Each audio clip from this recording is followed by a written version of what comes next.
Hello guys, dito kami sa Bulaluhan sa may Quiapo. Kumain kami ng tanghalian ni Papsi at siya nagpiga ng kalamansi at sili guys. Dami laman, no? Dami laman. Only rice siya guys, only Mountain Dew, only juice, only sabaw.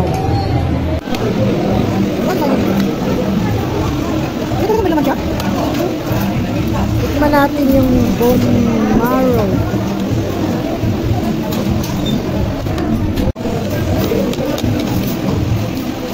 Sarap ng sabaw guys.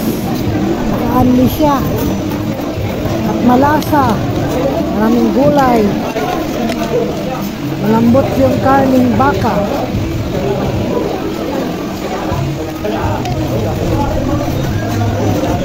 Affordable lang siya guys.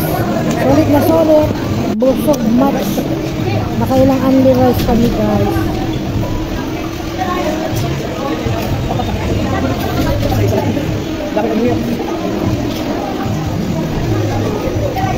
Thank you for watching. God bless everyone.